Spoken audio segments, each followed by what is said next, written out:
Bienvenue dans cette capsule vidéo qui va vous présenter le contrôle que vous allez faire pour les 6e, le chapitre 1 et la leçon 1. Oui, c'est ce qui est écrit, là on le voit juste au-dessus de moi.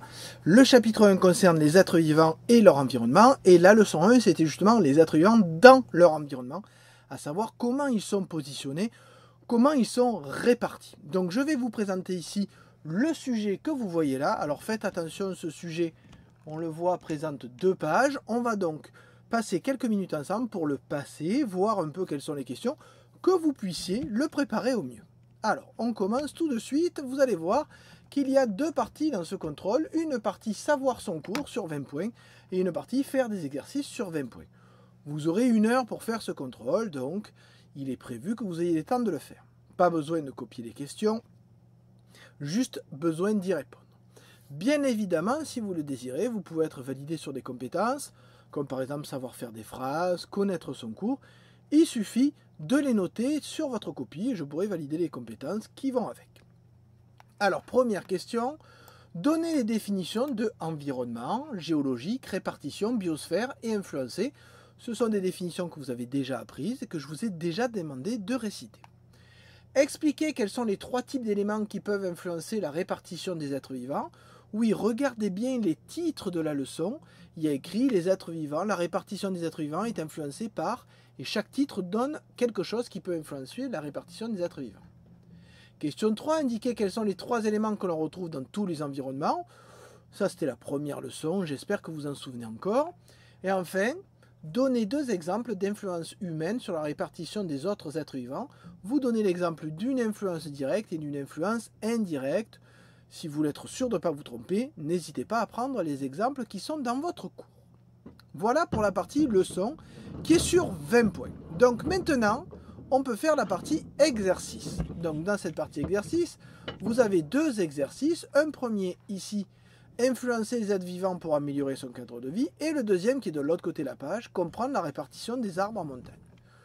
Pour ce premier exercice, on vous montre une photo d'un endroit qu'on a déjà vu lors d'une sortie au collège, qui correspond à l'endroit qui est le jardin administratif. Oui, ce jardin administratif présente, vous voyez, ce bac où il y avait la lavande à l'intérieur, vous vous souvenez? Cette plante qui a cette odeur si bonne. Donc on vous explique, et c'est dans le texte, vous le lirez, que si jamais ce bac contient la lavande, avant il contenait une mare, mais que cette mare avait tendance à attirer un peu trop les moustiques et les grenouilles, ce qui, 1, pour les moustiques était gênant, 2, pour les grenouilles, provoquait pas mal de bruit, parce qu'une grenouille, lors de sa période de reproduction, elle coasse, et très honnêtement, ça fait beaucoup de bruit. Donc on l'a comblé, et on en a fait une jardinière, celle que vous voyez ici. Première question, située sur la photographie ci-dessous, l'endroit où se trouve l'ancienne mare, 2 points. Donc vous avez une flèche à mettre et une légende à mettre. Attention aux règles à suivre pour faire cette flèche et cette légende. Sur cette photographie pour montrer où est l'ancienne mare. Je rappelle qu'on y est allé lors de la sortie quand on a visité tout l'établissement. 6e question, deuxième question d'exercice. Colorier la zone dans laquelle se retrouvaient les moustiques sur la photographie. Oui, on vous dit que les moustiques pouvaient se déplacer un petit peu. Donc c'est à vous de voir et de colorier dans quelle zone on pouvait être victime, entre guillemets, de ces moustiques.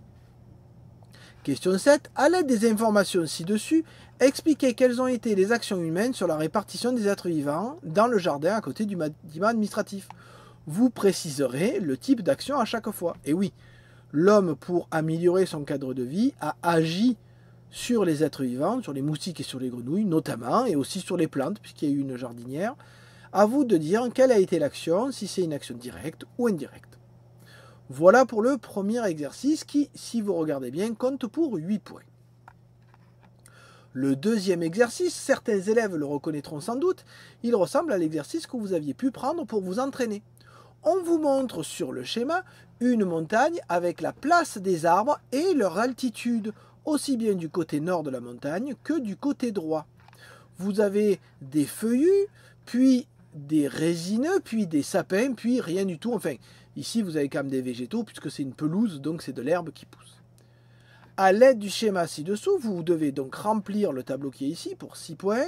Quelle est l'altitude maximale des sapins? Quelle est l'altitude maximale des feuillus? Et enfin, quelle est l'altitude maximale des végétaux, quel que soit le végétal? Je vous donne un petit texte en dessous en vous montrant que la température varie en fonction du temps qu'il fait, mais aussi en fonction de deux autres facteurs, comme l'altitude et aussi le côté nord et le côté sud. Question 9, je vous demande de me dire quelle est la condition de milieu qui change selon l'altitude.